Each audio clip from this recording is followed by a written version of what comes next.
HRN listeners. As we celebrate our 15th year, we are deepening our commitment to giving voice to the next generation of food systems storytellers, and we need your help. Our internship and fellowship programs help activate new possibilities for underrepresented and underestimated young people through experiential journalism, audio engineering, and production training. Through these unique programs, HRN helps food equity stewards build essential workforce readiness skills that expand their potential and foster economic mobility. Please consider supporting these critical programs. And with a minimum donation, you can be entered to win a dinner for two at an amazing restaurant in one of 8 cities and tickets to a concert at a great venue in one of those cities. We have incredible partners across the country who have donated, as they also share our passion for helping to educate the next generation of food systems storytellers. Check out heritageradionetwork.org/15 to donate and enter to win today. That's heritageradionetwork.org/15 to donate and enter to win today. And make sure you donate before March 31st. Thank you. Welcome. And this is the 8th annual Good Food Awards. I can't believe it's gone by so fast. To everyone who traveled to get here, welcome to San Francisco, to my hometown. My name is Sam Mogannam, and in addition to being your MC tonight, I'm the founder of the Bi-Rite family of businesses right here in San Francisco. So while Bi-Rite's been around since 1940, 2018 marks the 20th year that Bi-Rite's been under my direction. Thank you. It's been 20 years of love, passion, and integrity. 20 years of learning, teaching, and sharing. 20 years of creating community through food. We're a family committed to feeding everyone in our community the same good food we're here to celebrate tonight. That's why I always get so fired up to be here. And to be here with you, celebrating America's most exceptional makers of tasty, authentic, and responsible food together.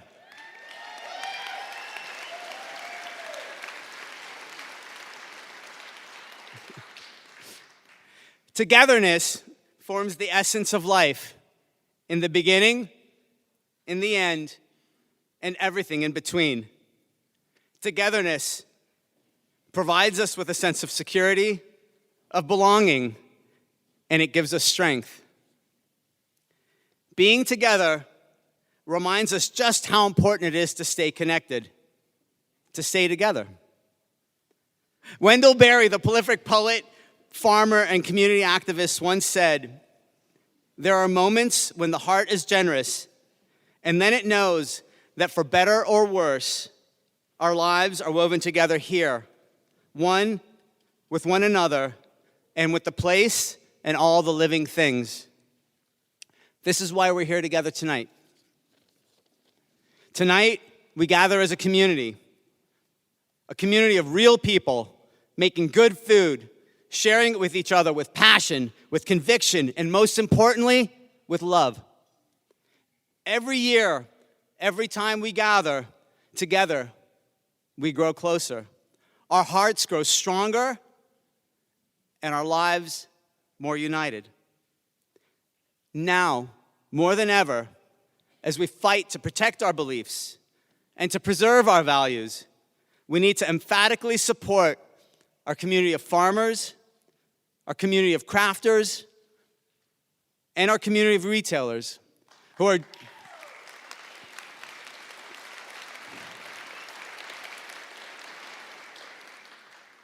because they're the ones that are doing the hard work to keep us together.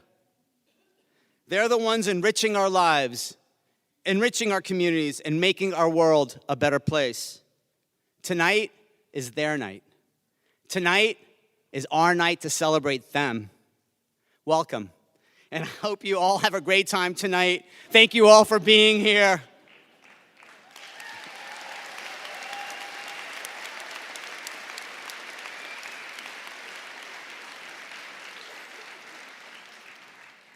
You guys good?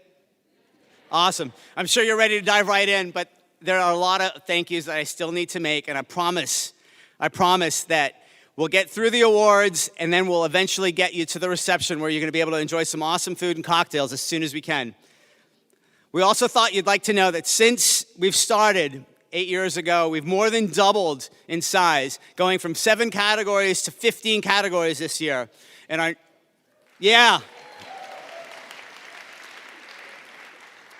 our new tradition this year is to hear acceptance remarks from every other category. Otherwise, we would probably be here till 11 o'clock at night, and you wouldn't be able to get a good craft cocktail.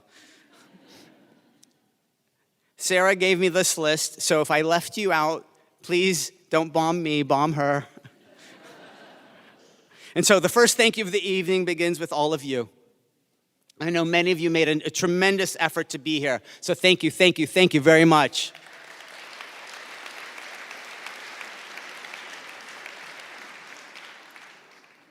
A very special thanks goes to the San Francisco War Memorial, to the Fort Mason Center for Arts and Culture, Airbnb, and the Fort Mason Center Farmers Market for being incredible hosts and collaborators this entire weekend.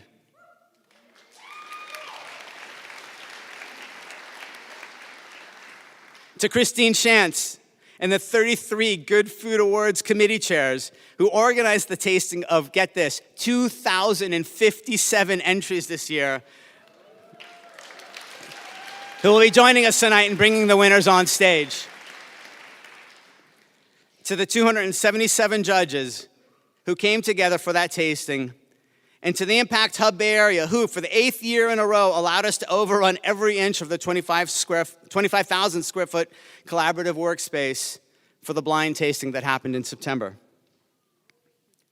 To the amazing Sam Allen, Annalena Barrett, Jessica Siski, Marissa Repka, Emily Marcus, Rachel Roby.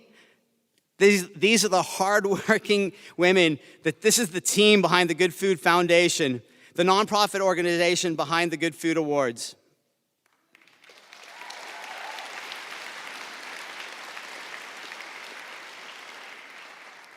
And thank you to the dozens of volunteers that ensure this weekend is an unforgettable experience.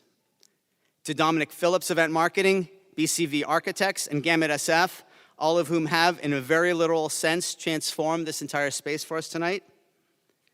To the incredible teams at Veritable Vegetable, Bi-Rite Catering, Airbnb, Slow Food San Francisco, Heritage Foods, Rye on the Road, and Salt and Straw, as well as Coffee Whiz Sandra Ellis for making the reception that awaits us possible.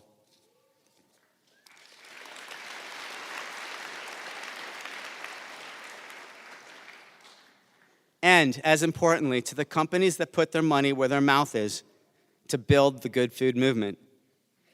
Very special thanks to our presenting sponsor, the Good Food Retailers Collaborative. Yeah!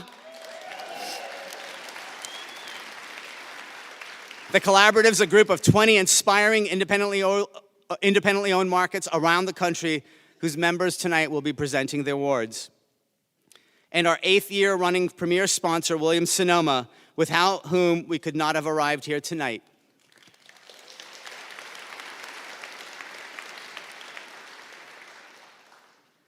To our friends at Organic Valley, New Resource Bank, and the Vermont Cheese Council, who brought a taste of the small but mightily represented state of Vermont to welcome us here tonight, with a little help from our talented bakers at Market Hall Foods and Canyon Market.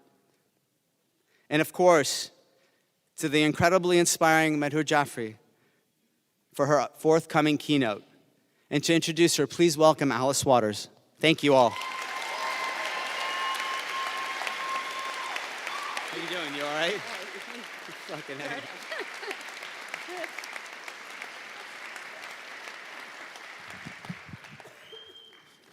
I don't know whether you can see me over this cauliflower. I will try to stand on my toes. This is a very important event, a very important organization, and I'm so pleased to be here tonight. I remember last year, how many of you were here last year? Whoa. Well, I have a very special introduction to make for Madhur Jaffrey. She is somebody that I've admired since the very first time we met, which was a long, long time ago, years before we ever dreamed of anything like the Good Food Awards. She was on a book tour for her very first cookbook, An Invitation to Indian Cooking. Since then, she's gone on to write many more books and has been very much honored. But most importantly, these books have been used in kitchens around the world. Well, her cooking class that day, I think it was right around the opening of Chez Panisse, maybe it was right even before, is fresh in my mind as if it happened yesterday. She taught us how to make puri. Puris, of course, are those little whole wheat flatbreads that you roll out very thin, and then you fry them fast in hot oil, which makes them blow up into little puffy balloons. And then you serve them with your pickles and your chutneys and your curries. Well, her demonstration was such a display of matter-of-fact magic that I knew that I could go home right after that class and make my own. And I did. Well, who was this beautiful young cook in a sari? And how did she get to be such a magnificent teacher, both in person and on the several TV cooking shows she's made over the years? One reason is that she's more than an expert Indian home cook. She was already a celebrated actress.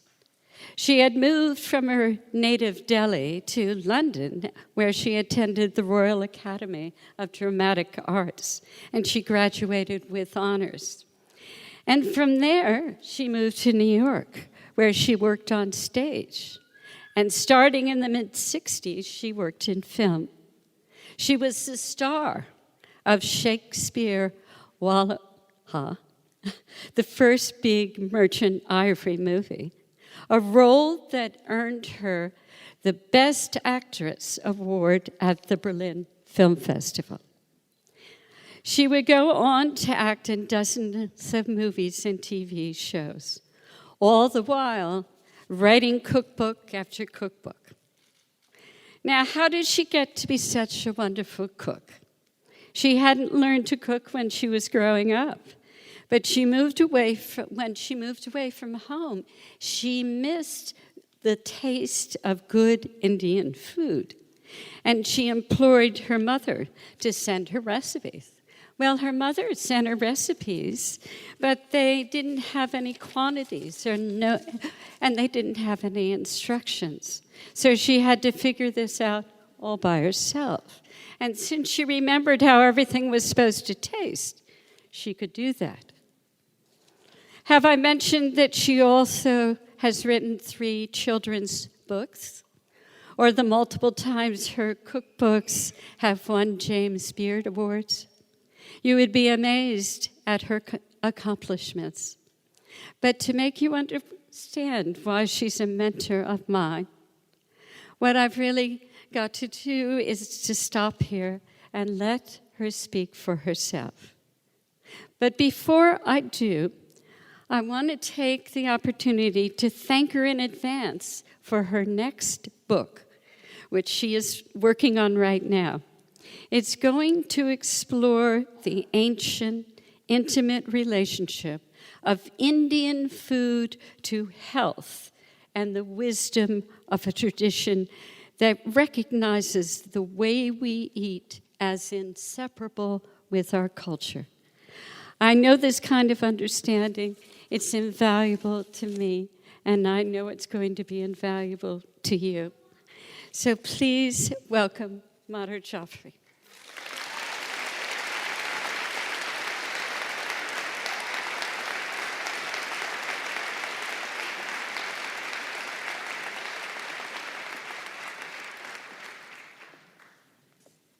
Thank you so much, Alice. And I would like to say to all of you that it's such an honor for me to address this very august and such a knowledgeable body of people that I have to learn a lot from as well. So thank you so much for asking me to be here. I came to this country about 60 years ago, and I remember coming on the Queen Mary and waving, standing at the rails and waving ecstatically to the Statue of Liberty. I was in my early 20s, I was quite fearless, and I was so full of hope and optimism at that time. And as I settled in, I began to realize that there's no good Indian food anywhere to be had publicly. And if I was to have any, I would have to cook it myself. Now, we're talking about the early 1950s, and there was not any knowledge really about Indian cuisine other than it was curry. And I can't tell you how much I hated that word. I just felt that my whole country's cuisine is being reduced and generalized into this one word, which I hardly knew what it meant. I certainly didn't represent my food that I grew up with. And I have to tell you a little about that. When I was growing up in India, and we were fighting for Indian independence, fighting against the British, there was one person who used to work with our radio station, All India Radio, and he decided that we have to let Indians know what our country is, how big our country is, how much variety there was within our country. So we used to go to school and have our atlases and our map books, and there would be England and Ireland on one page, big and looming pink, and then on the next page would be India, the same size, also pink, because they were all British territories. And what he did is he printed a map of India, and into it he put all the countries of Europe, because they all fitted in, other than the Soviet Union. And he sent it around. It was sent to us sort of in an underground way, that this is India, not what you see on your map side by side with the little India and the little Britain. This is India. And I remember our sense of pride in our own country at that time. So this is what I felt as I came here, that we are such a large country. And as in Europe, each country has its own food, it has its own language, it has its own clothes. So we in India, in each state of India, have our own clothing, our own food, and our own history of our own food. And not just that, there are 29 states within India and 7 union territories, each with its own history of everything, including food. And I just felt that taking this vast nation and reducing all we had to curry was a great injustice being done to my land. And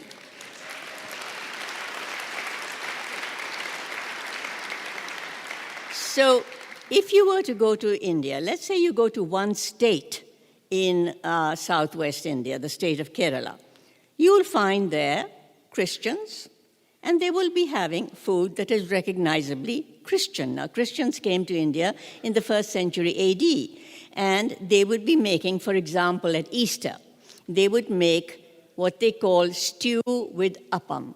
So stew is goat meat that is cooked with coconut milk and cinnamon and cardamom and cloves and spices like that, and green chilies.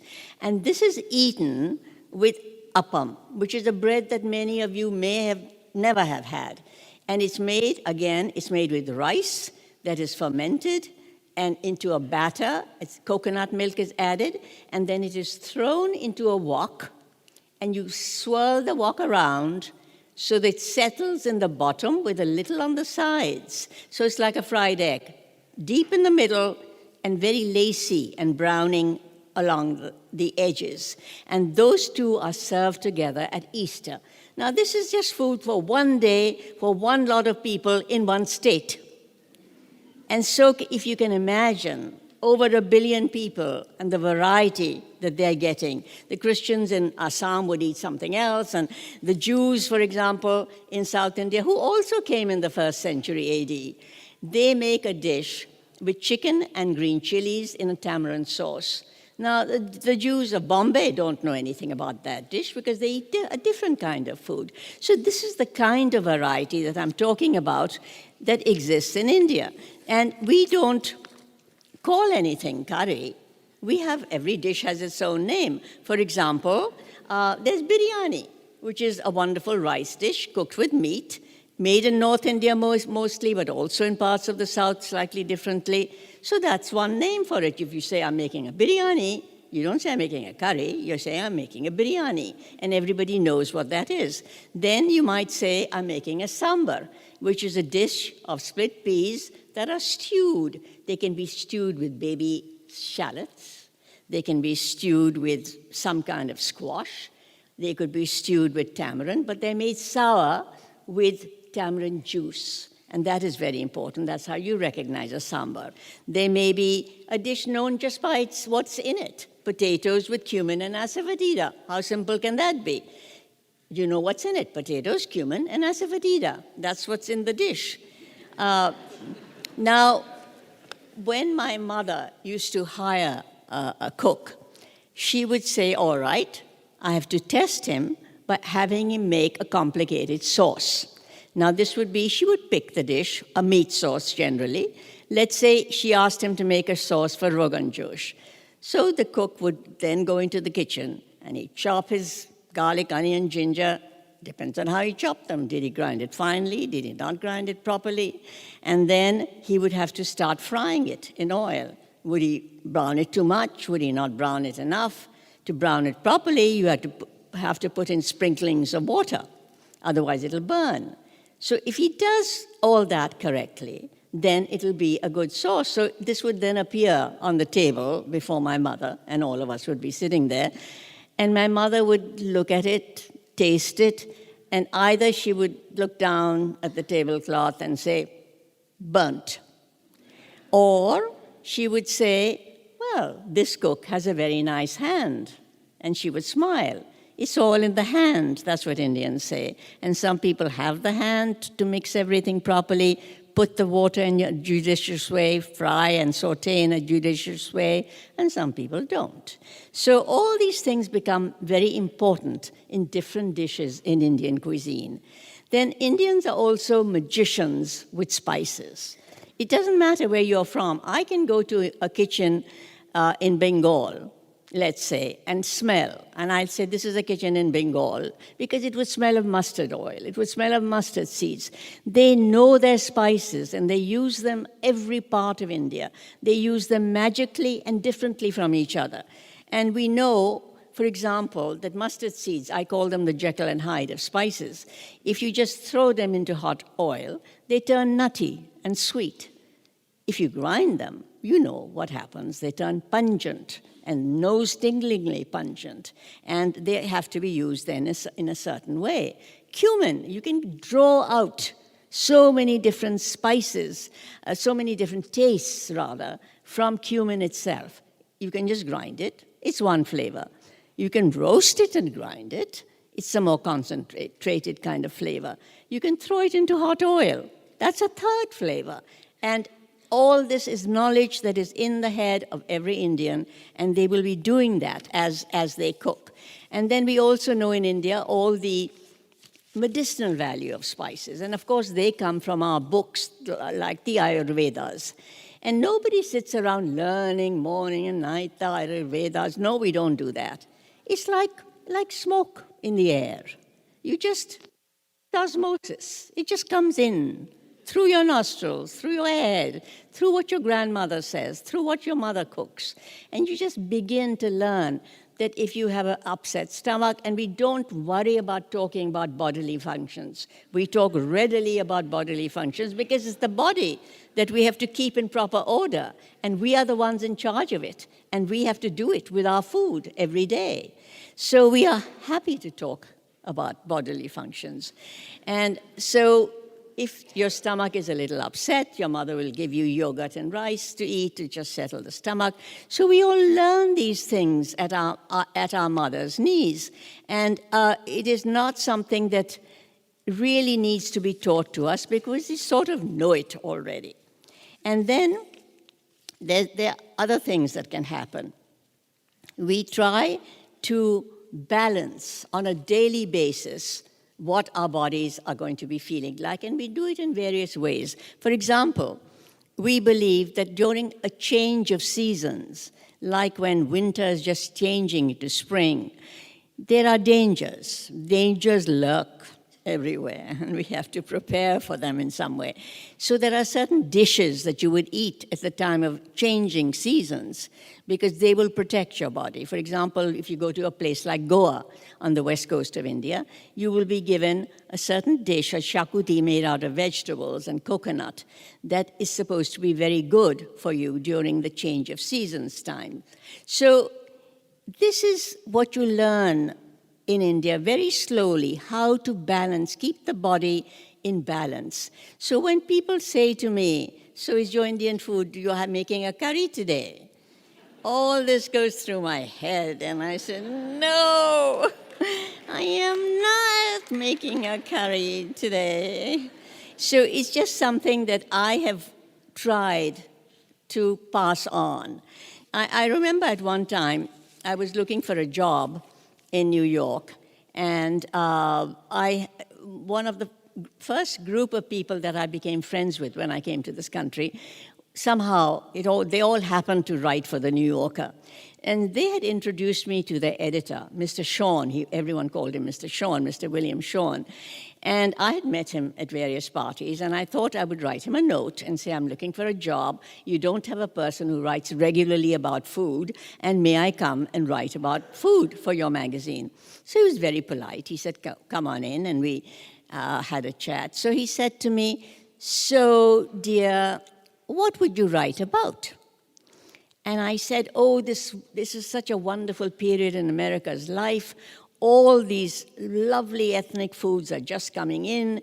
We're moving in Japanese food, in Korean food. We're all learning now local dishes. We're learning regional dishes. And they're all coming into America. And what a wonderful time it would be for this kind of exciting exploration of all these ethnic foods, plus what the Americans are eating at the same time. And Mr. Shawn sighed, a big sigh, and he said, but dear, what else is there but French food? And of course I didn't get the job, but what I did do was that I went back to my desk and I went on writing my books. I went on my speaking assignments. I went on talking to people about the glories and wonders about Indian food, Asian food, and all good food. So that sort of became a kind of mission in my life. Now, there's one other thing that I just want to touch on very briefly, and that is millet. I'll talk to you about millet for just a little while. About 6 or 7 years ago, I was in India, and I was in South India, which is a region of India where people used to eat a lot of millet. And I suddenly was told that it's disappearing. More and more people are eating white rice because they feel that millet is an association of people being poor. Poor people ate millet. And now that they can afford it, the people are turning to white rice. And the millets are, as a result of all that, just kind of disappearing from this world. But what is happening now, I found out when I was in India this last time, that the millets are coming back. And they're being brought back by people like you, very often young people. There are a lot of women attached to these projects as well, who are saying, what happened to our millets? They were our ancient superfood, and why don't we have them anymore?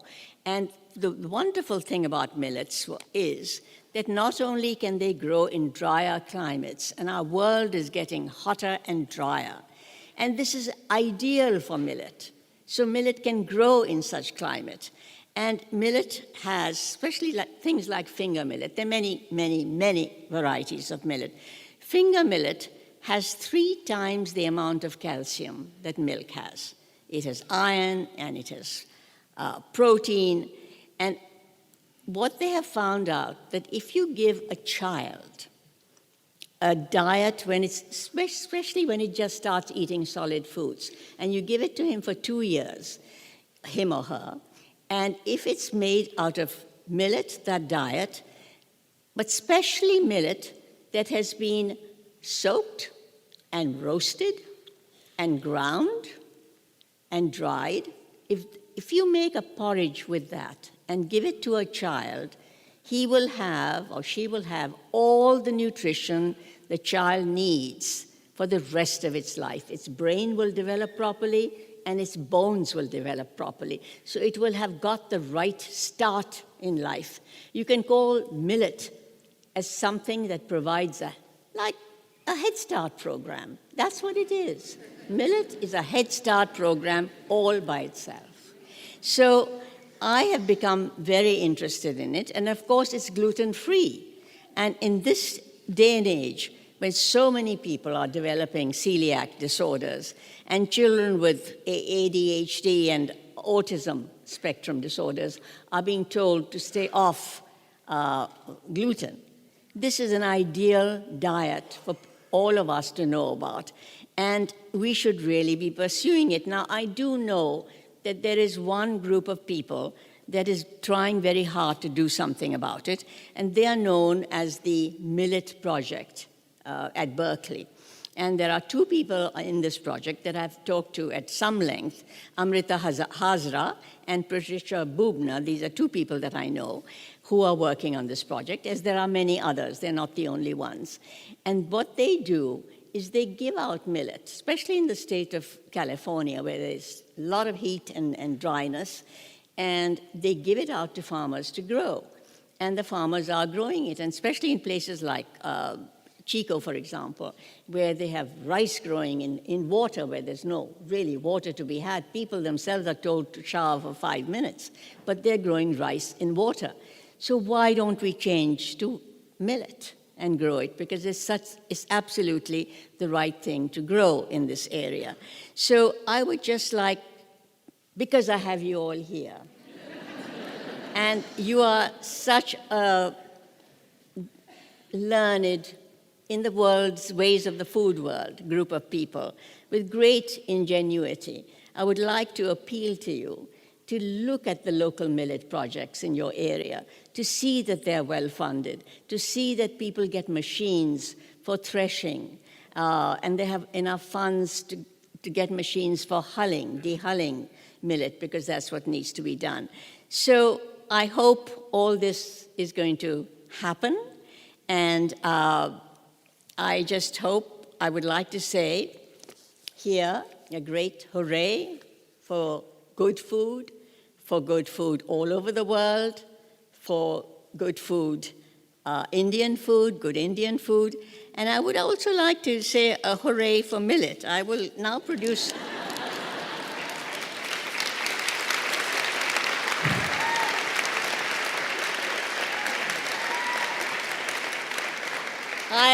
I would like to produce out of the thin air an Indian spoon made out of millet. And if a child has a millet porridge in the morning with the spoon, as he or she eats, the spoon will get softer and softer, and he will be able to end up by eating the whole spoon. So I would like to thank you all very much for allowing me to speak here. Thank you.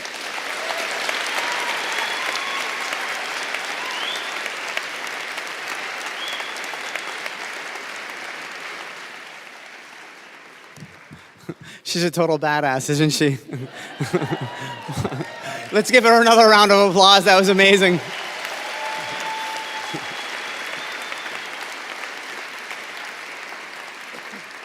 I really think that we're going to actually see millet cakes on the menu of Chez Panisse at some point soon. What do you think? Thank you, Madhur, very much. I'm thrilled to introduce you next to one of our Good Food Merchant Retailer Collaborative members, Raina Wilson, who comes from Good Earth Natural Foods up in Marin, to announce the very first Good Food Award winner of 2018, the pickles category.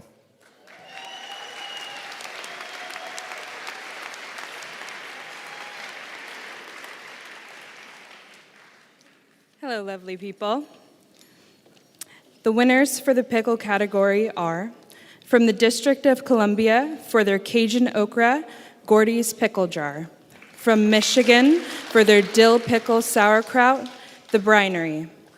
From Minnesota for their Grandma's Bloody Pickles, Grandma's Gourmets. From Montana for their Curried Carrot Pickles, Roots Kitchen and Cannery. From Nebraska for their sauerkraut, Provisions by the Gray Plume. From New York for their Hearts on Fire Kraut, Food and Ferments. From Ohio for their Pineapple Cilantro Kombucha, Fab Ferments. From South Carolina for their Shiso Leaf Kimchi and Low Country Kimchi, the Juice Hive. From Washington State for their MJ's Bread and Butter Pickles and their MJ's Basil Bread and Butter Pickles, Johnson Berry Farm. For their cumin jalapeno sauerkraut, Oli Kraut. From California for their grapefruit hibiscus heather kombucha, Boochcraft. For their green papaya Thai kimchi, Cecilia's Gardens. For their lemon verbena hop pickles, Pacific Pickle Works. For their pickled shiitake mushrooms, Shed. And finally, to speak on behalf of this year's pickle winners, from Maryland, Megan Carpenter of Hex Ferments for her Glow Kraut.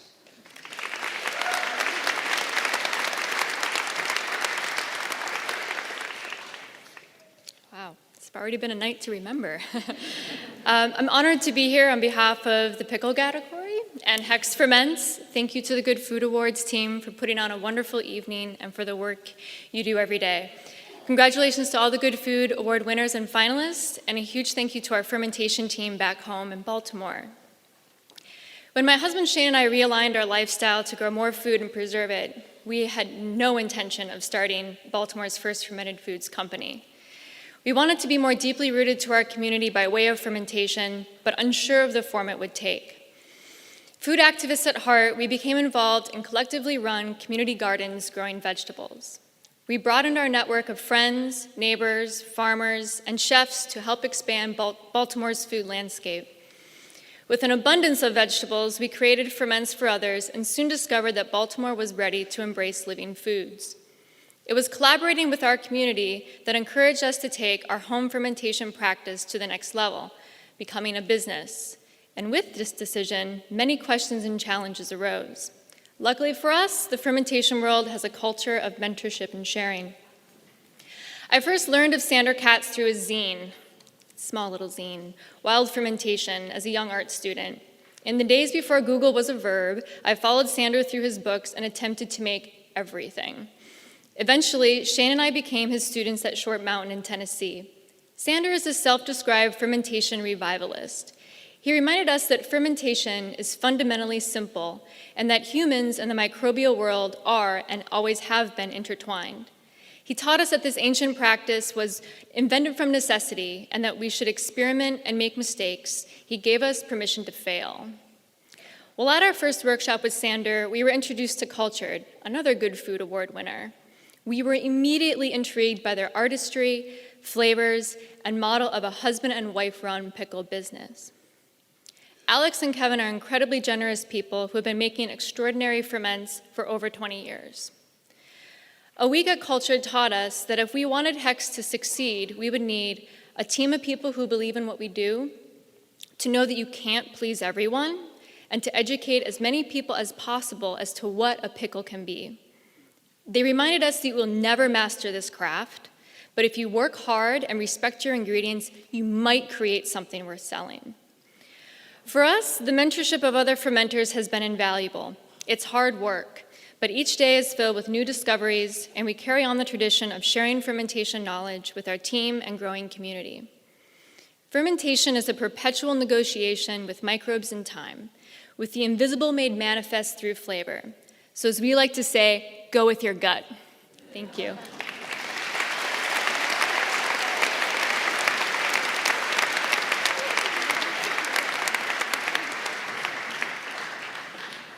Thank you, Megan. My gut loves pickles. And now to present the Pantry Awards, Mary Roca from Palace Market. Ooh, it's kind of bright up here. Good evening, everyone. Here to present for Pantry from Georgia for their Vidalia chutney, A&A Alta Cucina Italia. From Maryland for their sesame tahini dressing, Dress It Up Dressings. From Michigan for their roasted tomatillo salsa, American Spoon. From Minnesota, we have for their fresh basil garlic. It's spelled differently, so I'm not quite sure how to pronounce that.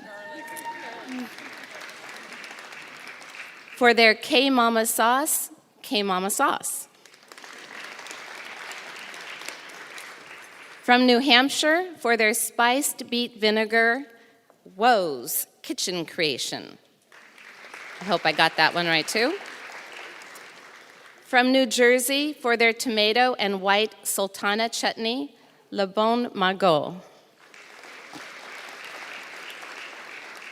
From New Jersey, from North Carolina, for their Dusty Foothills chili sauce, Nana's Provisions. From Oregon, for their green fire-roasted chili sauce, Bunches and Bunches.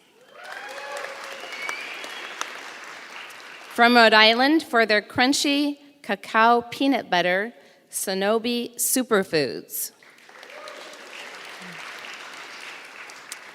From Washington State, for their grass-fed goat milk ghee, Mount Capra.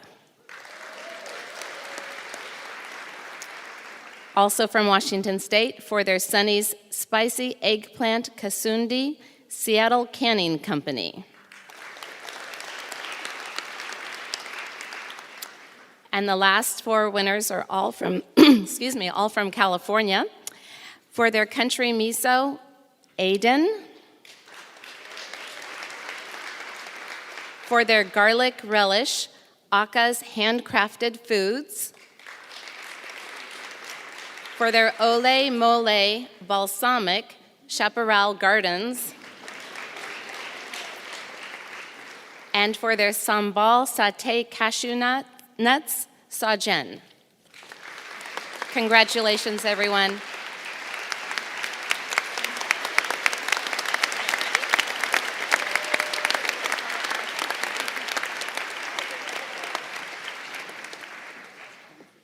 Thank you, Mary, and congratulations to all the pantry winners. And now to present the coffee awards, John Pruden of Taste in Virginia Beach and Josh Santamaria of Foragers Market in New York City. And the winners for coffee are from Colorado for their Ethiopia Hambala Bi-Rite Ozo Coffee Roasters. From Florida for their Ethiopia Shikizo Natural Perla Specialty Roasters. From Missouri for their Ethiopia Hambella Blueprint Coffee. From Montana for their Ethiopian Kion Mountain Gwiji Dry Revel Coffee. From New Jersey for their Kion Mountain Farm Natural OQ Coffee Company. For their Ethiopia Gwiji Mormora Farm Royal Mile Coffee. And from California for their Ethiopia Banco Gotiti Compelling Coffee. For their Ethiopia T-Cure and Bessa Intelligentsia Coffee and Tea. Josh? Speaking of coffee, I could go for a cup right now. From Oregon, we have for the Ethiopian Bishan Fugu Noble Coffee Roasting. From Pennsylvania, for their Ethiopia Marmora, we have Square One Coffee. From Texas, for the Ethiopia Guiji Kayon Mountain Farm Organic Natural Process, we have Noble Coyote Coffee Roasters. From Virginia, for their Limu Debesa Ethiopia, we have Mudhouse Coffee Roasters. From Washington State, for the Ethiopia Yirgacheffe Natural Daniel Miju, we have Vashon Coffee Company. From Wisconsin, for their Gadeb Lot 83 Ethiopia Natural, we have JBC Coffee Roasters. And finally, to speak on behalf of all the coffee winners, we have Ed Alagosian of the Pachamama Coffee Cooperative for their organic Ethiopia Kosa Geisha and their organic Ethiopia Amaro Natural.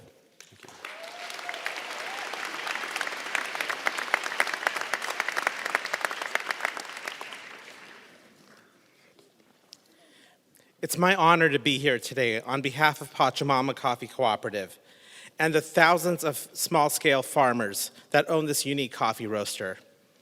As Pachamama's Director of Coffee, it is my job to do no harm while revealing the very best in the coffee we roast. The real winners of our Good Food Awards are the coffee farmers in Ethiopia. Thank you.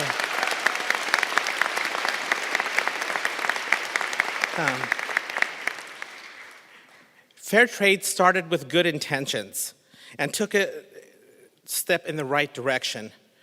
Direct trade built upon fair trade's legacy. When Pachamama was created, its founders decided to take it one step further with farmer ownership. We need to make this right for coffee farmers. When they stand behind the farming, roasting, marketing, and distribution of the coffee, they maintain complete control over their destiny. On average, our customers paid almost $12 per pound directly to coffee farmers in 2017. That is 6 times more than the fair trade minimum price. 6 times.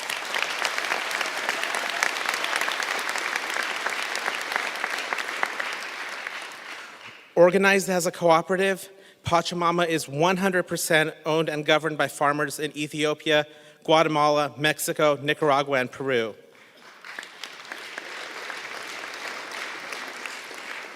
Our boardroom is comprised of farmers led by Merlin Preza of Proto Co-op in Nicaragua. Merlin asked us to relay this message to you. Thank you for this great honor. For us, Pachamama Coffee Cooperative represents our dreams of serving you the best coffee freshly roasted in the United States. When we started with Fair Trade 25 years ago, it was our ultimate dream to roast and brand our coffee, selling it as a value-added product. For our small farmers, the Pachamama model is an evolution born from the necessity and a strong determination to stay on the farm. We have invested in our own future to better serve you, and we will continue to reinvest in serving you quality coffee roasted in California. Thank you sincerely.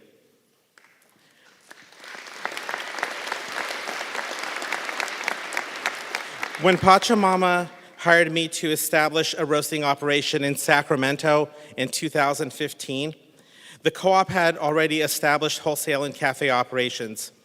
It was my goal to establish a roastery that honored the craft and did so for the benefit of all. The judges have spoken, and thank you for this honor.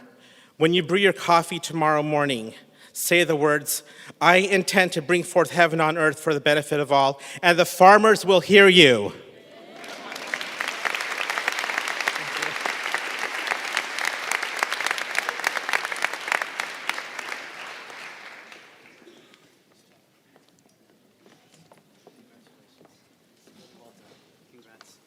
Congratulations, y'all. Thank you. Congratulations to the coffee community. I'm always so in awe of how the good coffee community has done what they've done to empower farmers all around the world. So let's give them another round of applause.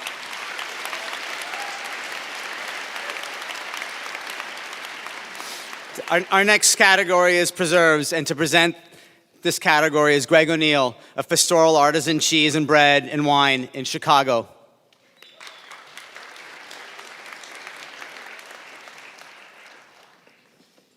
Good evening. I was supposed to be accompanied by the lovely Kendall Antonelli of Antonelli's Cheese in Austin, but she wanted to make sure this wasn't the Good Flu Award. So she stayed home and did us all a favor. We hope she gets better quickly. So the winners are from Georgia for their strawberry, blueberry, jalapeno jam, Regina's Farm Kitchen. From Hawaii For their passion fruit jalapeno preserves and their Tahitian lime ginger preserves, Akaka Falls Farm. For their passion fruit Hawaii fruit paste, Maui Fruit Jewels. From Michigan, for their chili jam and their wild thimbleberry jam, American Spoon. For their organic Great Lakes pear preserves, Food for Thought. From Missouri, for their apricot lemon thyme preserves and their strawberry lemon verbena preserves, Larder and Cuppard. From California, for their ume plum jam, Yume Bashi. I'm sorry if I mispronounced that. From North Carolina, for their roasted strawberry preserves, Fiddlehead Farm. Also from North Carolina, for their peach apple brandy butter, Pick and Preserve. From Oregon, for their Aronia Haskap fruit spread and their Columbia Star Aronia lavender fruit spread, Mount Hope Farms. For their organic quince paste, San Carlos Quince. From Pennsylvania, for their Jim's Raspberry Jalapeno Pepper Jam, Christina Mazer Company. From Vermont, for their wild blueberry and thyme preserves, Blake Hill Preserves. And from Washington State, for their strawberry basil jam, Johnson Berry Farm. Congratulations.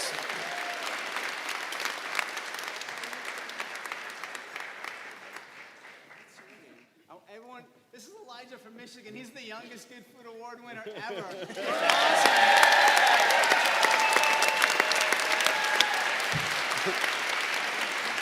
Elijah, you're our future, man. I love it.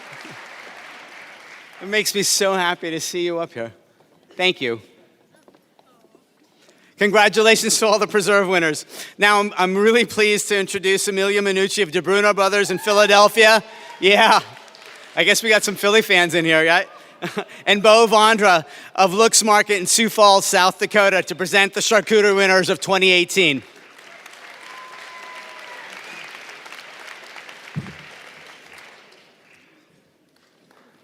Go Birds. And the winners are, from Colorado, for the Calabrese Salami, Elevation Charcuterie and Artisan Meats. From Illinois, for their Culatello and Duya Artisans. For their Holy Cow, Beef Dry Salami Sticks, Red Bear Provisions. From New York, for their Smoked Copa, Brooklyn Cured. For their Campo Seco, Dry Cured Country Salami, Carlitos Cochina. From North Carolina, for their Picante Salami, American Pig. Get them both.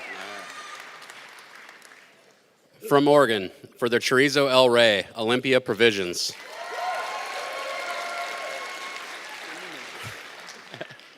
For their Fuet and their Sobrasada de Majorca, Toro Bravo. From Utah, for their Spicy Copa, Beltex Meats.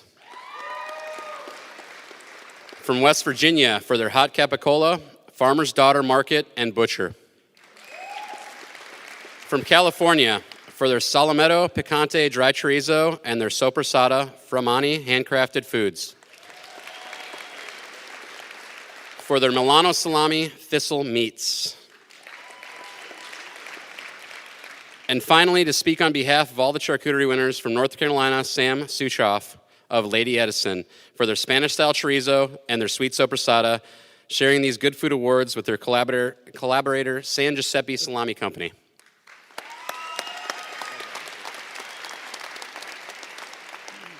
Thank you. When most people hear the word charcuterie, they think of a knife-wielding sausage maker with a hog carcass over one shoulder and a string of salami over the other. We focus on the transition from meat to magic and the artisan who oversees it.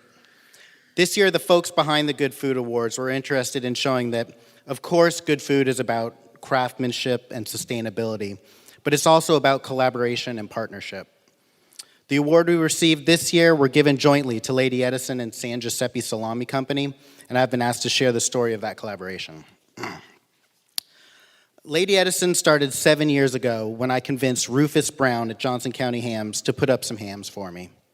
I had just opened up a small barbecue restaurant where we bought and continue to buy whole hogs from a co-op of animal welfare approved independent hog farmers. So once a month, I would send a bunch of hams to be put up. When I started working with Rufus, I had a number of close friends in the food world suggest I get him to maybe tweak the recipe so that the hams could be a little bit more my own thing. Maybe I could get him to cut back on the salt, maybe add black pepper. It was clear that these hams stood out from the other hams that he was making due to the quality of the pork that I was sending him. But that quality had nothing to do with me. It was the farmers who I work with that get the credit for that. What could I do to make this ham mine? There was a big part of me that agreed with my friends. If I wanted to produce something that I could feel proud of, there should be a part of me in that product. In the end, I decided to let Rufus do his thing. And other than extending the aging time, Lady Edison hams are cured out just like Rufus cures his other hams, just like his father before him cured out his hams. Similarly, the recipes for the sweet sopressata and Spanish chorizo, for which I am being honored here tonight, were developed by Giacomo Santamoro. Again, I bring the animal welfare-approved pork to the table, but that's on the farmer, not me. And so whenever I talk about how amazing this Lady Edison stuff is, I always make sure to say, I'm not bragging because the quality that makes them so good have absolutely nothing to do with me. And instead of feeling proud of the fruits of my labors, I feel extremely lucky. Lucky to work with the people I work with, lucky for the opportunity to bring people together who enhance each other's talent and hard work. But there is an ounce of false modesty when I claim that the end results have nothing to do with me. I am proud of my ability to form and maintain real relationships based on trust and respect. Because while it's great to celebrate talented individuals, it's more important, not just in good food, but in everything we do, to celebrate and encourage collaboration and partnership. Thank you.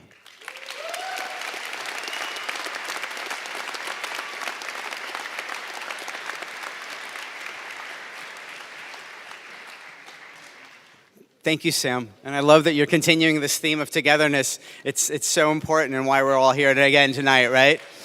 Congratulations to all the charcuterie winners. Next, I'm very pleased to introduce John Boyle of the Market of Choice in Oregon to present the 2018 fish winners.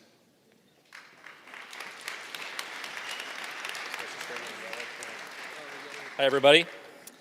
All right, let's go to the waters. So the winners are from Alaska for their smoked canned geoduck wildfish cannery, from California for their smoked black cod and their smoked trout shed. Seen them up here before. For their Jordan's Chef Reserve caviar and their wild cold smoked salmon, Tsar Nikolai caviar. For their cold smoked McFarland Spring trout, 2 by the sea. From Oregon, for their Columbia River wild smoked Chinook salmon, Bon Appetit Management. From Texas, for their traditional cold smoked king salmon, Lox Box, and Barrel Celtic Seafair. Excuse me. And from Washington State, for the Mediterranean solid white albacore tuna, St. Jude tuna.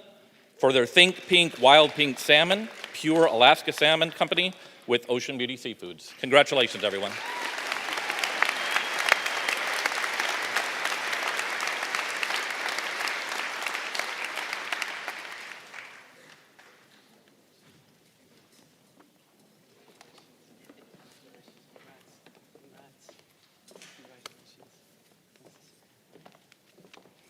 Thank you, John. And congratulations to all the fish winners.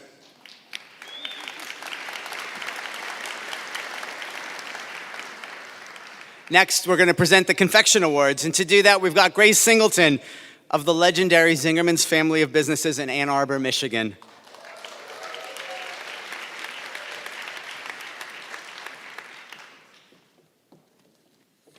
Good evening. The winners of the confection category. From Florida, for their cardamom rose caramel sauce, Sapore della Vita. From Massachusetts, for their silk road halva, Halva Heaven. From Missouri for their browned butter bar, Patrique Chocolates. From New York for their dark chocolate peanut butter cup with Malden sea salt, Eat Chic Chocolates.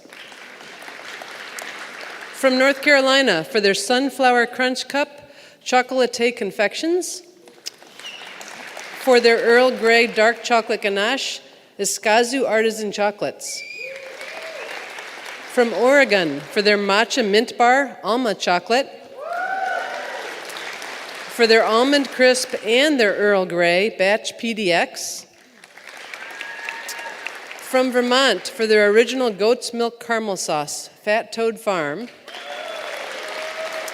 And for their salted maple pecan caramel, Red Kite Candy.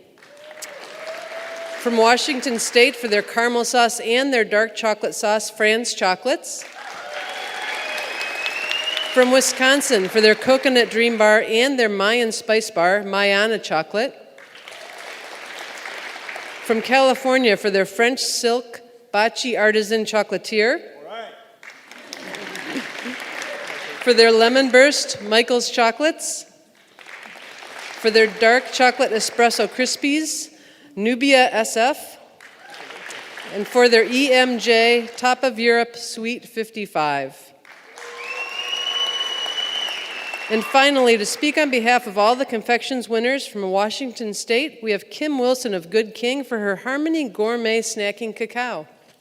Congratulations. Thank you, Good Food Awards team, Sarah, Emily, Marissa, and the countless volunteers who are advancing good food. I'm grateful to accept the award for the confections category. It's a dream to be included among such talented pioneers. And to my selfless coworkers here tonight, thank you for your faithfulness and belief in our work. When I began working in equatorial cacao growing communities, I didn't know how God's plans would unfold. I only knew I wanted to contribute to better lives for both consumers and growers. Though I'd seen effective efforts to improve farmer livelihoods, I wondered, why do the vast majority of profits and consumption still reside a world away? Is fair and local food system for cacao even possible? What could be made locally, facing oppressive tropical heat, unreliable electricity and water, confounding local regulations, less than ideal infrastructure, and fierce competition? Chocolate wasn't the answer. Yet an idea was emerging for a crunchy snack made with whole, peeled cacao beans. It could be made locally and doesn't melt.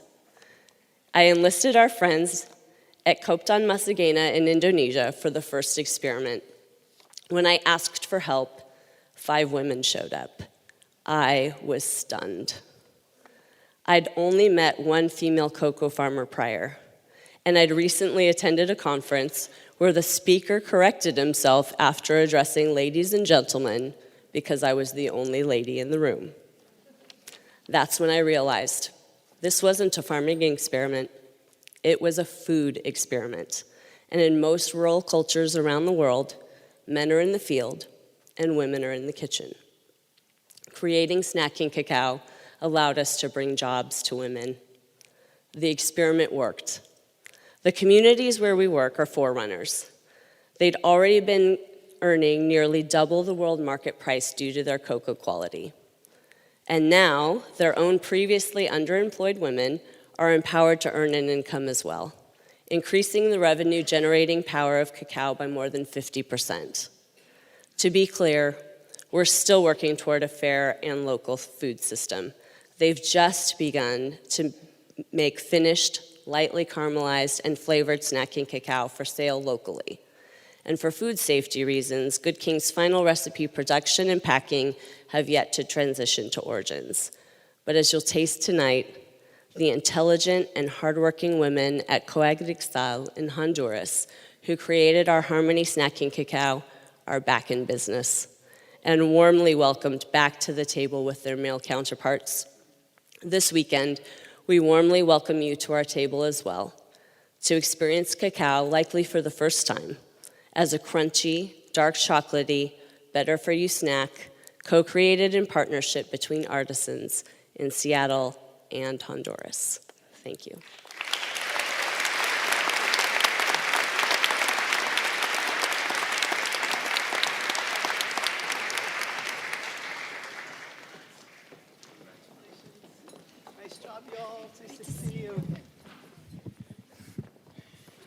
All right, I'm going to give a shameless plug for the Women's March tomorrow. Who's going?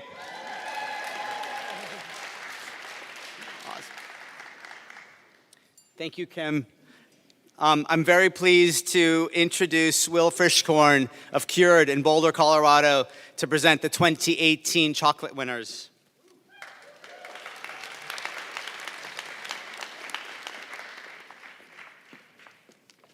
Good evening, everybody. I'm pleased to announce our chocolate winners this evening. First from Arizona for their coffee and coconut milk 55% Stone Grinds chocolate. From California for their 73% Northerner blend Dick Taylor Craft Chocolate. From Florida for their signature collection Tumaco Dark Milk 60% Castronovo chocolate. From Georgia for their San Martin de Pangoa Peru 70% Chocolatl Small Batch Chocolate. From Maryland for their Coconut Milk Mocha Charm School Chocolate. From Massachusetts for their Esmeralda 70% Good Now Farms Chocolate. From Michigan for their Tanzania 70% Fresh Coast Chocolate Company.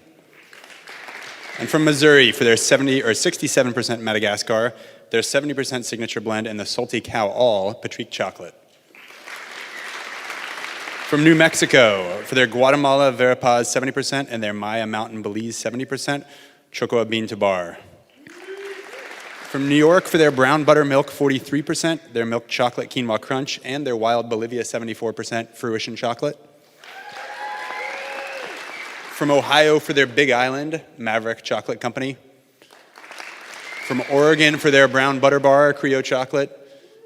And from Utah for their Vanilla Bar 70% Ritual Chocolate.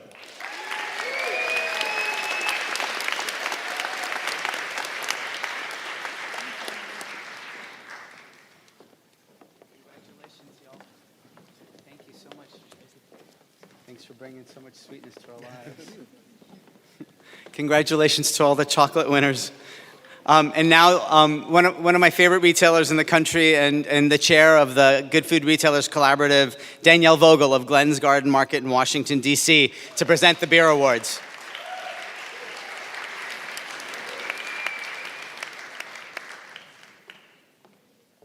Beer, I'm so happy to be here. I could barely resist. All right, and the winners are from Maine for their 16 counties, Allagash Brewing Company. From Michigan for their Farmhand Farmhouse Ale, Brewery Vivant. From Missouri for their Glitter and Gold and their Savant Beersel, Perennial Artisan Ales. From New Hampshire for their Love Me Long Time Bohemian Pilsner, Throwback Brewery. From North Carolina for their Farm's Edge Alexis, their Farm's Edge Brumley Forest, and their Farm's Edge Dinson's Orchard, Full Steam Brewery.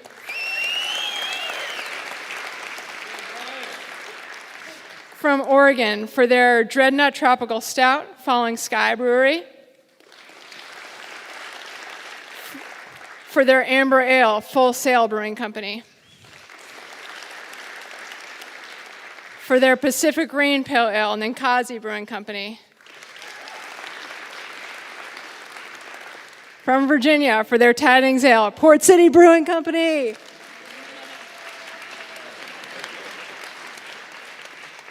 And my personal favorite. From Washington State, for their Ruddy Rhubarb Sour Ale, Atwood Ales Farm Brewery.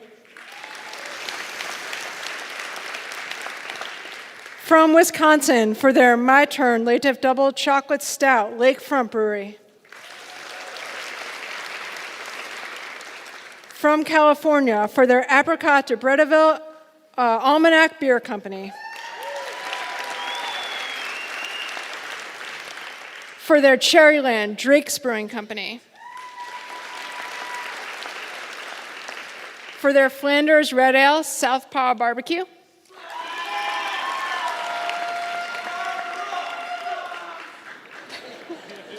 so fun.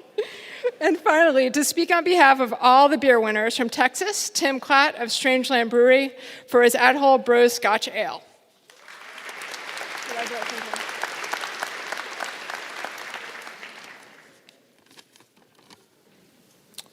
Thought I'd start by asking if we're going to have a protest of beer before I get started. Okay, got that out of the way. Wow, what an honor to be in the midst of such a passion-filled community. My sincerest thanks to the Good Food Foundation for their support of craft producers and for this tremendous opportunity to speak with you. I believe in the power of fermentation, the power to transform energy to a more stable and beneficial state. I've developed this belief over the last 10 years.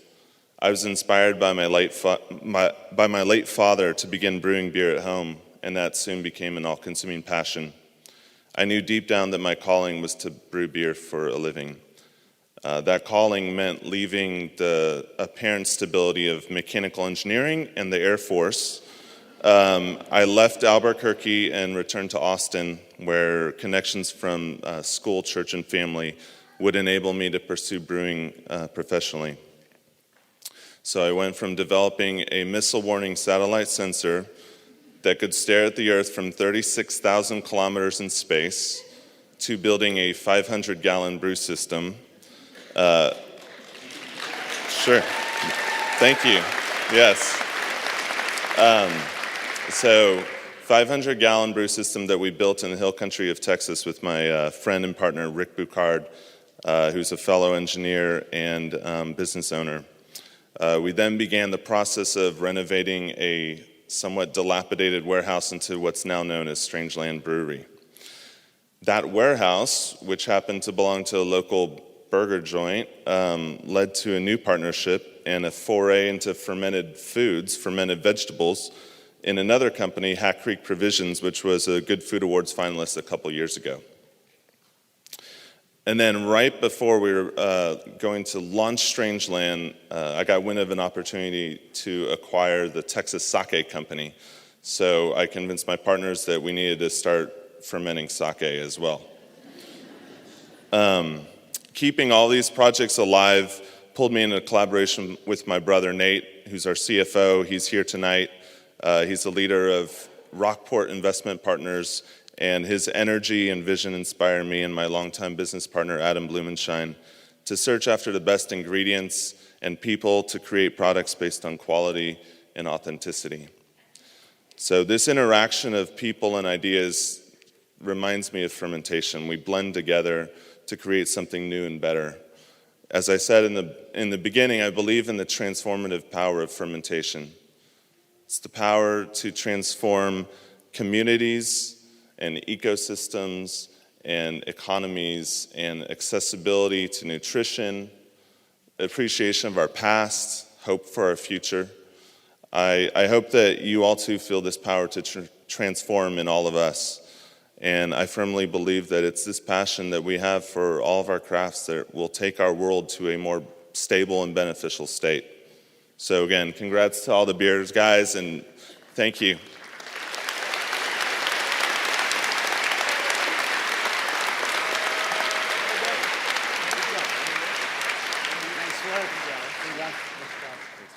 Congratulations, guys. Congratulations to all the beer winners, and thank you, Tim. And now I'm honored to introduce you to Bi-Rite's very own Liz Martinez, who's been by my side kicking ass for the last 15 years, to announce the cider winners of 2018.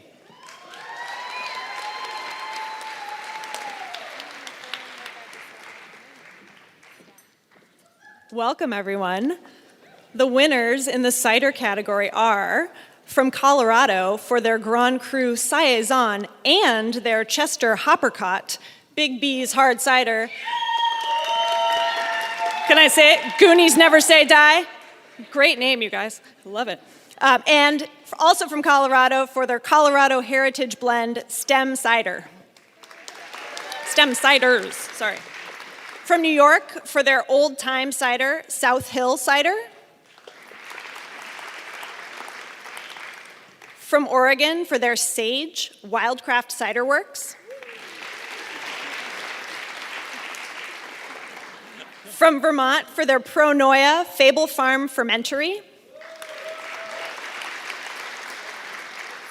For their Shacksberry Dry, Shacksberry, that stuff was tasty outside earlier. From Virginia for their Allegheny Gold Big Fish Cider Company.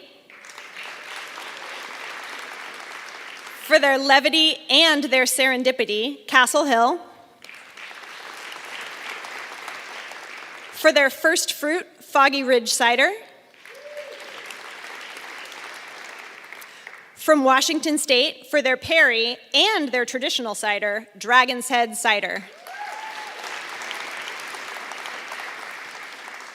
For their Blue Hue Finn River Farm Cidery.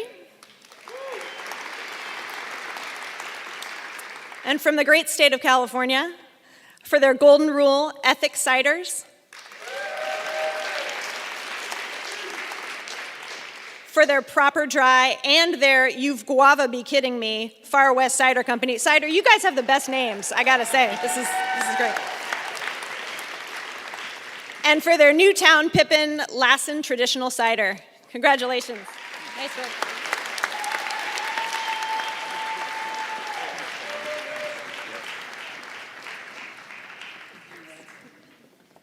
Nice job, you guys. Congratulations. Congratulations to all the cider winners. Now, I'm very pleased to introduce Jeremy Collins of Healdsburg Shed, which has won 2 awards tonight, to present the 2018 Elixir winners.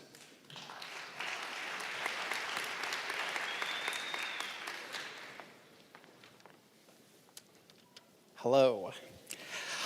And our Elixir winners are from the District of Columbia for their Embitterment Chocolate Bitters Modern Bar Cart. For their Just Grapefruit Shrub District. From Illinois for their Spiced Orchard Shrub Southport Grocery. From Louisiana for their Chicory Pecan Bitters and their Greek Rose Cordial El Guapo Bitters. From Massachusetts for their Ginger Syrup Old Friends Farm. From Michigan for their Raspberry Syrup Swallowtail Farm. From Minnesota for their rhubarb and basil shrub and their tomato and basil shrub, Gardenier. From New York for their black pepper rich simple syrup, Blank Slate Kitchen. From Oregon for their cardamom bitters, The Bitter Housewife. From Virginia for their chai pear shrub, Element Shrub. From Washington State, for their ruby spiced apple shrub, Girl Meets Dirt. For their English cucumber, lime, and mint shrub, Reverend Al's Bonafide Potence. From California, for their underwater orchard citrus and juniper shrub, Backyard. For their plum shiso shrub, Shed. For their ume plum syrup, Yume Boshi. And finally, to speak on behalf of all of the Elixir winners from Colorado, Shay Whitney of Dram Apothecary for her pine syrup.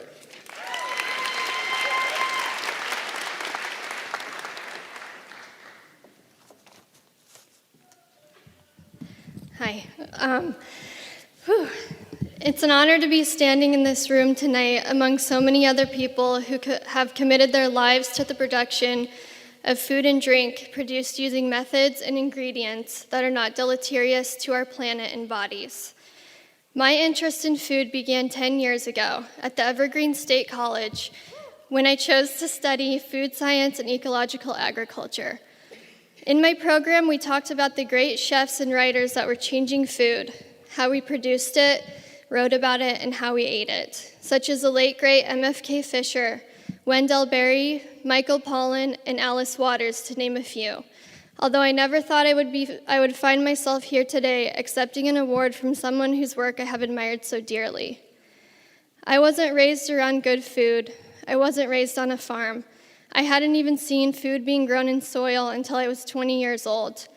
In my family, they served a lot of love, but a balanced meal was considered a hot dog in both hands. But studying how our food is produced and learning to be a more responsible eater opened up a world for me that was rich with emotion, passion, heartbreak, and of course flavor, and I fell in love. I was drawn to elixirs specifically because they are the magic potions we add by drops, dashes, and spoonfuls to bring our food and beverage concoctions to life, to add balance, nuance, and mystery. I was enamored by the history of bitters in America, the beautiful bottles, the snake oil claims, and legitimate healing uses, such as bitters for digestion, switchels and shrubs for hydration on long work days in the fields, and herbal syrups for stubborn coughs. Elixirs can be both hedonistic and healing. When I launched my company with my partner Brady Becker, we wanted to take production one step further than field to bottle, into the wild, to produce the flavors found in the forests and prairies of our home state of Colorado. For these products, Mother Nature is our main collaborator and co-conspirator. She determines the flavors we offer, such as pine syrup, wild mountain sage bitters, and elderberry switchel. Inadvertently, we became the caretakers of the wild lands from which we forage by cleaning up the garbage left by careless campers and clearing out invasive species of plants before they go to seed. Our business model led us to put down roots in a rural town so we could be closer to the source of our ingredients, and eventually to the purchase of farmland this past year so we can grow any plants we cannot forage. I believe this intention becomes a tangible experience when you enjoy any food or drink grown, gathered, and produced with care. The devotion to quality is a palatable ingredient. And so I would like to thank the tasteful eaters and drinkers, the curious bartenders, chefs, and shopkeepers that make it possible for me and everyone standing here tonight to make a living pursuing our Epicurean dreams, no matter how wild. And of course, a big congratulations to the alchemists of elixirs, who have been awarded their own well-deserved category this year. Cheers.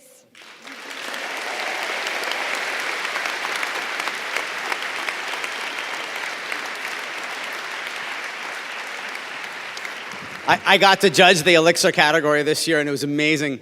And Shay's pine syrup is really a mind bender. It's so cool. Congratulations, y'all. And thank you, Shay.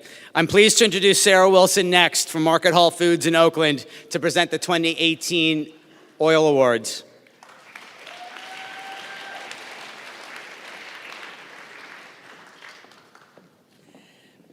The winners are from California for their estate Sicilian blend, Bandolio.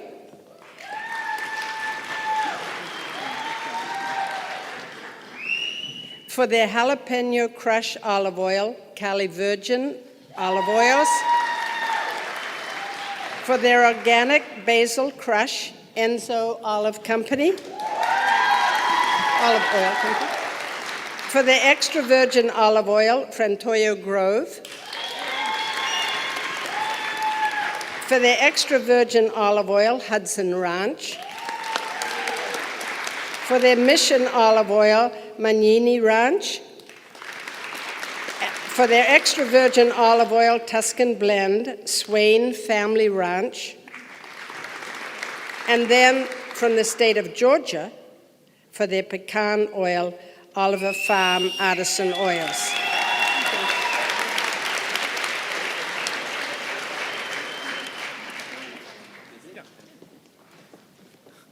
Congratulations to all the oil winners.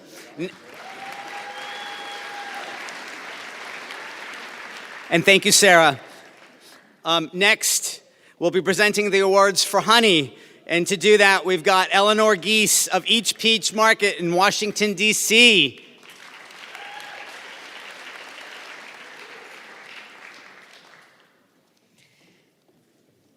I'm pleased to be here to present the category of honey, and the winners are from Georgia for their Sourwood Honeycomb Mountain Honey. For their wildflower honey, charm swarm chasers apiaries. From Hawaii, for their dark Kiave honey, Akaka Falls Farm. From Maine, for their Gold Star honeybees. From Michigan, for their raw Michigan wildflower honey, Red-Headed Honey. From Oregon, for their Pioneer Square and their Sauvie Island, Jacobson Salt Company plus Bee Local. From Pennsylvania, for their wildflower honey, Palace Apiaries. From Virginia, for their Daddy's Sweet Inspiration, Hippie Chick Apiary.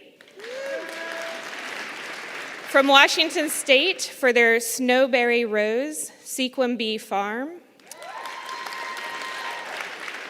From California, for their California Avocado Honey, Bloom Honey. For their Tree Blossom Honey, Heath, Urban Bee, San Francisco. And finally, to speak on behalf of all the honey winners, from Pennsylvania, Christina Newman of Apoidia Apiary for their Allegheny Fall Fallopia Wildflower Honey.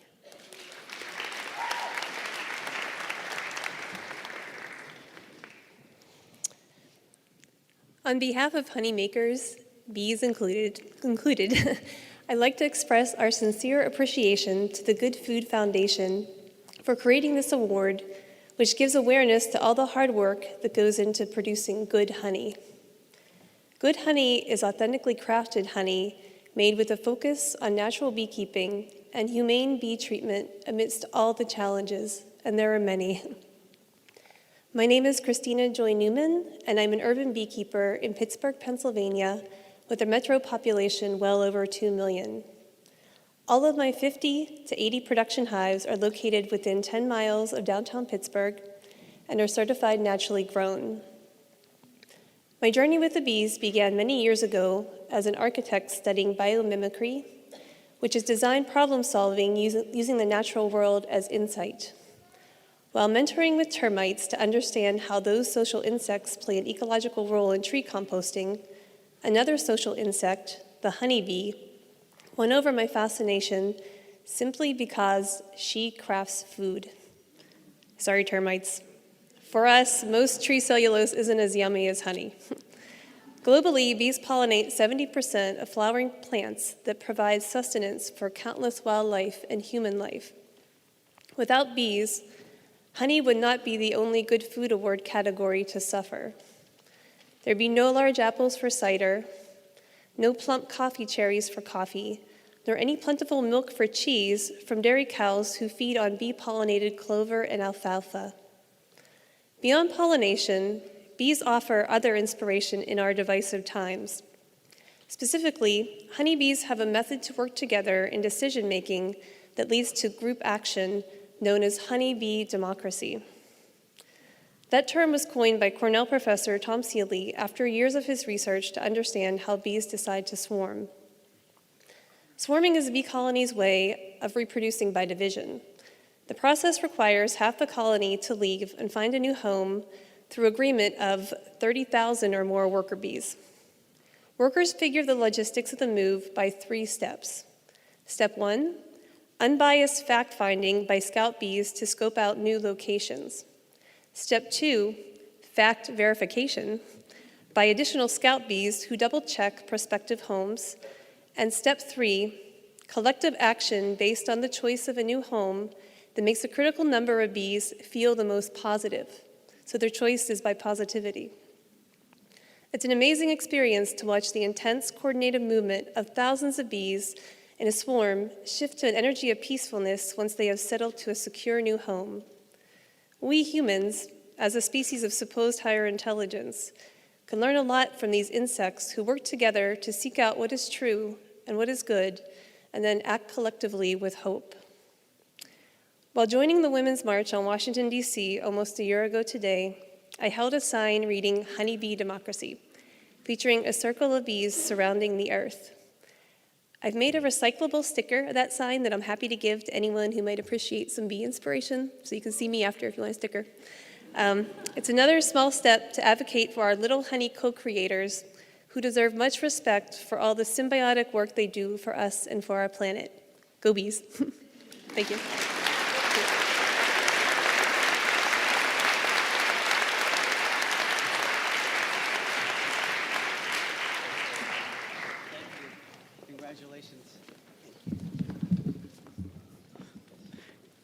Congratulations to all the beekeepers, and thank you for sweetening and pollinating our lives. And thank you, Christina. I'm pleased to introduce next one of my personal heroes, Lisa Bottolana of Woodstock Farmers Market in Vermont, to present the Cheese Awards.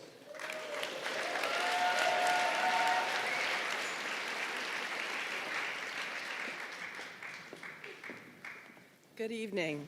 It's my pleasure to announce the Cheese Awards from Georgia for their Thomasville Tome Sweet Grass Dairy,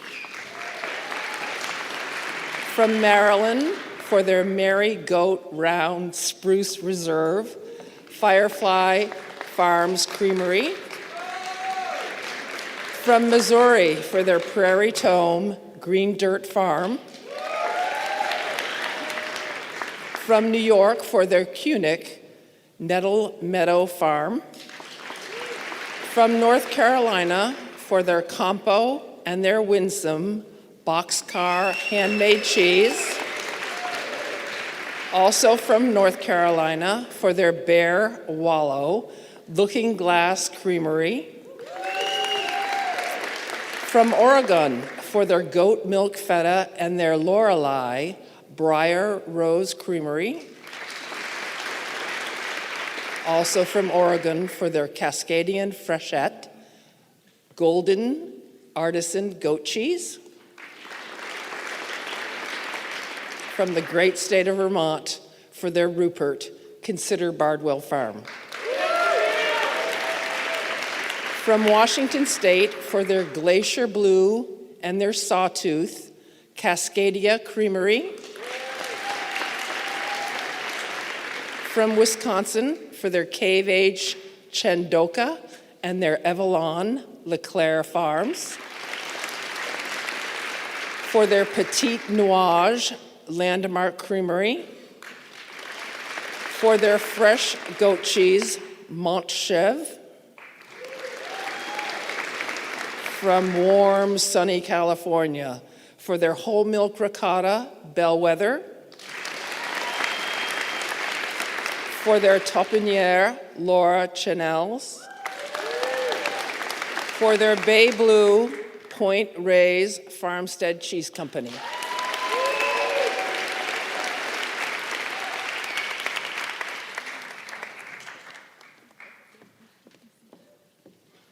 Congratulations.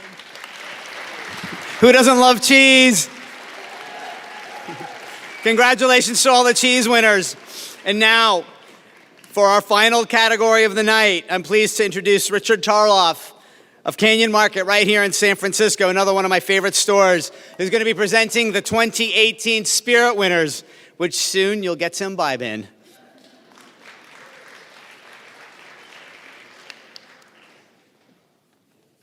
I was a judge in this category too, and it was brutal, but a lot of great surprises. The winners are from Colorado for their American Single Malt Whiskey, Deerhammer Distillery, from Georgia for their Single Estate Virgin Coastal Georgia Rum, Richland Distilling Company, from Minnesota for their Boreal Cider Gin and their Boreal Juniper Gin, Vikra Distillery, from Missouri for their Expedition Rum, Still 630 Distillery, from New York for their Citrus Forward Gin, Black Button Distilling, and for their bourbon, Van Brunt Stillhouse.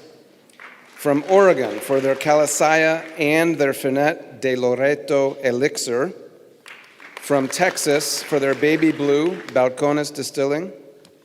From Virginia for their Roundstone Rye, Catoctin Creek Distillery. And from California for their Bold Geneva-style gin, Alchemy Distillery. For their slow gin, Spirits Works Distillery. and for their aquavit and their wayward whiskey bourbon Venus Spirits. And finally, to speak on behalf of all the Spirits winners, from Oregon, Caitlin Pruitt of Vivacity Spirits for her Trios Brandy.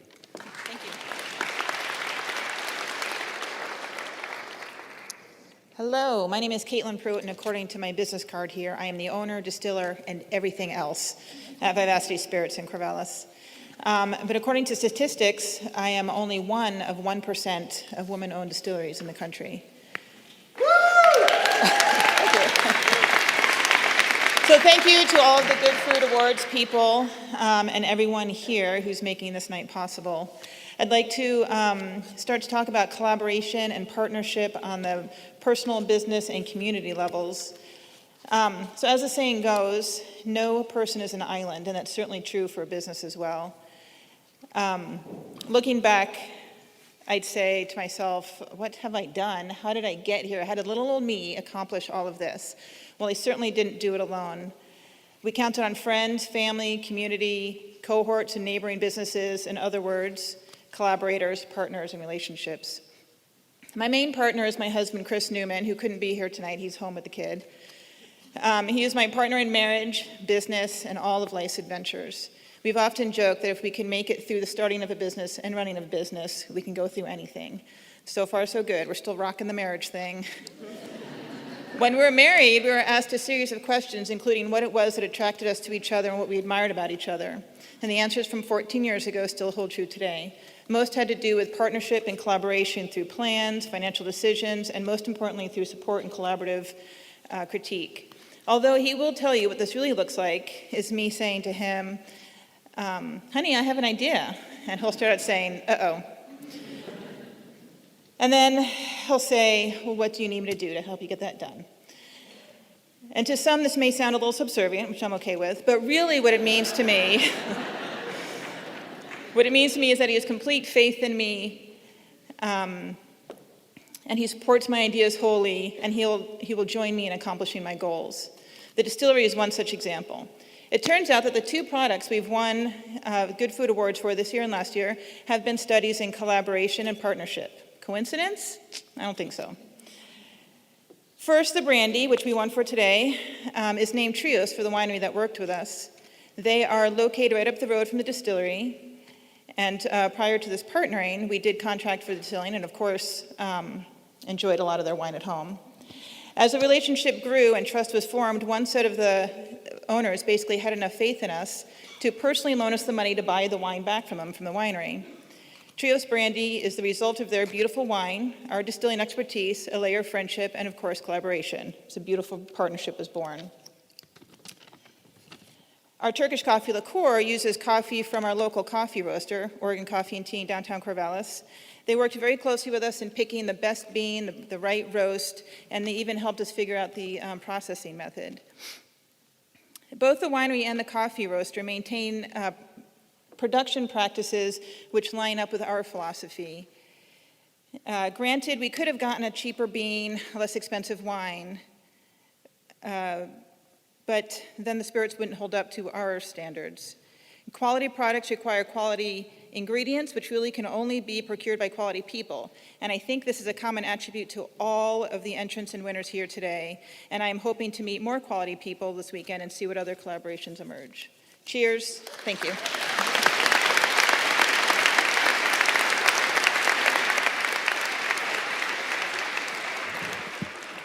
Congratulations to all the Spirits winners, and thank you, Caitlin. It's been my pleasure to be your host tonight. Thank you.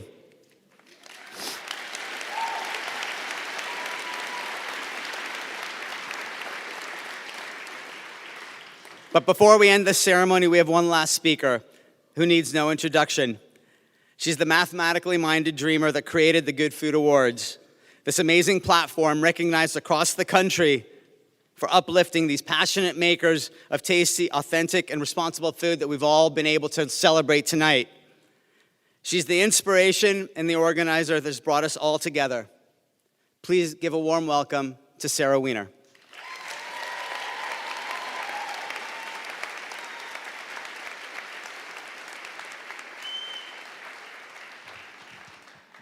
Thank you, Sam. I'm not sure why, but for some reason, people often mistake me for an artist. Might be the unruly curls, or maybe the secondhand chopped clothes. It's a romantic title I wish I could lay claim to.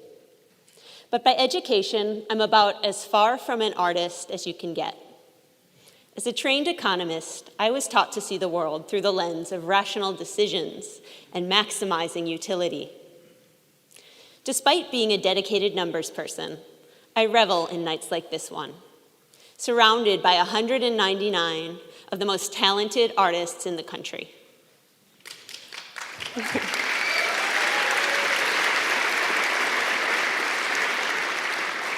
Like all true artists, each of you is compelled by the creative impulse to bring beauty into the world.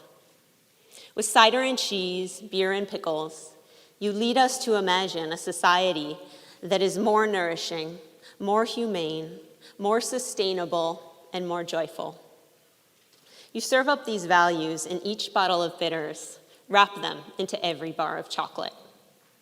Your art and your vision for a different, kinder, more connected world are intimately linked. Van Gogh wrote that painters understand nature and love her and teach us to see her. Great distillers, cheesemakers, and brewers do just the same. Like so much of the groundbreaking art that has shaped us over the centuries, your work is driven by strong convictions and bold ideas. Any student of history could tell you that society is rarely quick to embrace ideas that challenge the status quo. Ever since Laura Chanel made that first log of goat cheese, since Sandor Katz began experimenting with wild fermentation, powerful corporations armed with nearly unimaginable resources have worked to halt the spread of your ideas.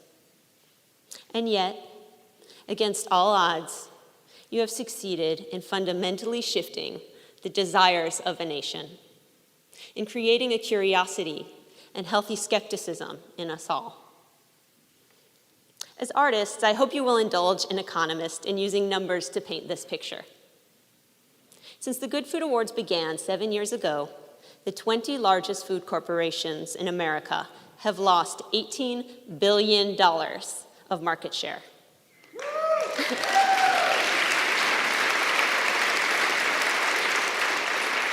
And they lost it to smaller, values-based companies. More telling still, the shift in public opinion reaches beyond cosmopolitan cities and deep into the beautiful heartland of our nation. Just last year, the people of Tonganoxie, Kansas, Mason City, Iowa, and Port Arthur, Texas, each self-organized to keep industrial meat factories out of their towns, despite the promise of new jobs.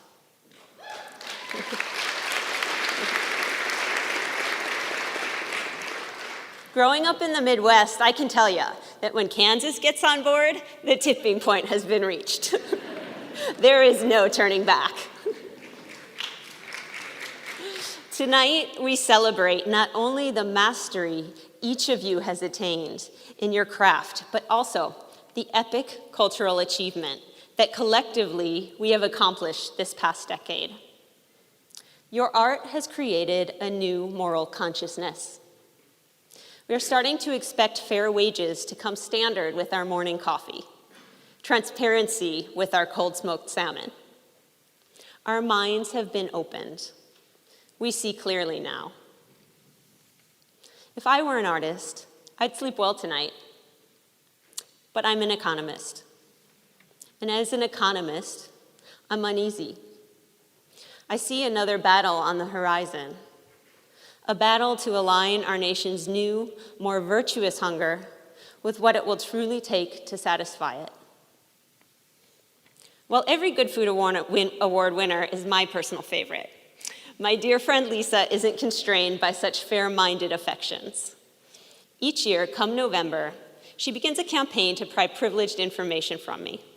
So, did Avalanche Cheese win this year? A huge fan of this Colorado cheese and salami maker, she's had a serious discussion with her local grocer about stocking their bandaged goat milk cheddars and finocchiona. Every year I cave, making Lisa happy, sharing the news that yes, they won once again. This year, Lisa's joy was fleeting. I took a deep breath before sharing some other avalanche cheese news. After a decade accumulating accolades and helping to put Colorado on the culinary map, they still struggled to make the numbers work and finally decided to close up shop. While some of your businesses are thriving, I have heard too many stories like this one. Every last one of the crafters in this room is scrappy, hardworking, smart, and talented.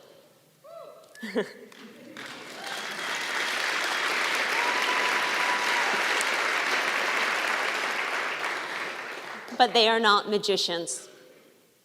And it is physically impossible to create food with integrity at the same price as corporations intent on earning as much as possible by any means necessary. This past year has been one of awakenings. It was the year we realized that if we want a free press, we need to subscribe to trustworthy newspapers. That if we want to safeguard basic human rights, we must donate to organizations like the ACLU and Southern Poverty Law Center.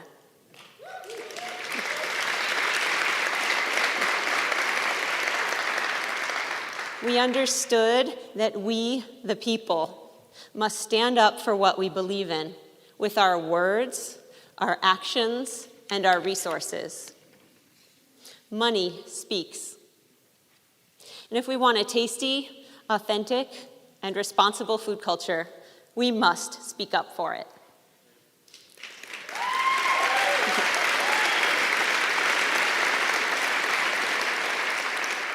A strong food system, just like a thriving free press, cannot continue indefinitely without the will to fund it. On the one hand, I see this clearly. On the other, I see that income inequality is at the highest it has been in 50 years. And this is where the conversation tends to get uncomfortable.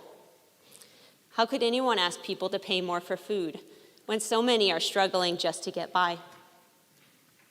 But here's the fun bit about being an economist. I get to share a numbers secret. Just as public radio doesn't require 100% of listeners to participate in funding drives, yet is available to all, we can create a good food system that benefits every single person, with only the fraction of society that is most financially able, say the top 30% of earners, taking this responsibility on. I'm not talking about creating an exclusive boutique good food economy for the wealthy. I am promising you that if a third of Americans shifted their buying habits, it would catalyze a complete and utter transformation of the food system for everyone. Think about it. Food is the largest industry in the world. More good food means more good jobs. Income inequality would shrink. Healthy soil would be restored. Rural communities revitalized. People would eat better and be healthier. Healthcare costs would decline. Social pressure would shift towards good farmland policy and small local businesses. To stay relevant, bigger companies would scramble to adopt better practices. Economies of scale would kick in, creating yet more good food and more good jobs. That is the promise, the power of good food.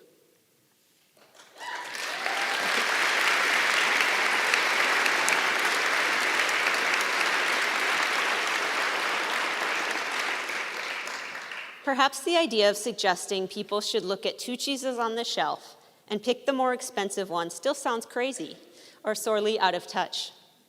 But consider the alternative. Last month, NPR's Planet Money broadcast the story of a Cornell economist studying how it is possible that 40% of the food in America ends up in the trash. 40%. The number one reason, he discovered, is that food has become so cheap. People buy more than they need, knowing full well it's going to rot in their fridge, and simply not caring.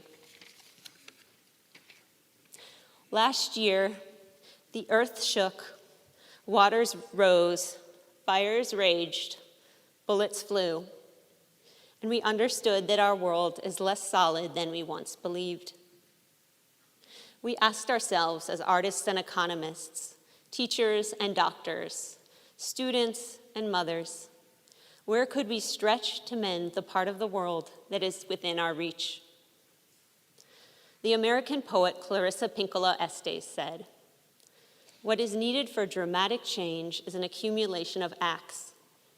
It does not take everyone on earth to bring justice and peace, but only a small, dedicated group who will not give up during the first, second, or 100th gale.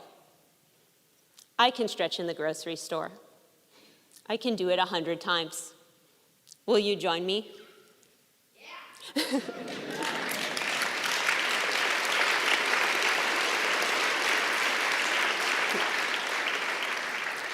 To the 199 Good Food Award winners, congratulations on what you've achieved tonight. Continue to bring your vision of a better world, a mended world, to life with your masterpieces. To everyone else, I hope you will join me in making the food system one of the sacred institutions you refuse to leave in someone else's hands. How about starting on Sunday at the Good Food Awards Marketplace? Spending wildly and freely to support these hardworking artists. I promise you, it will be the most delicious, irrational decision you have ever made. Thank you.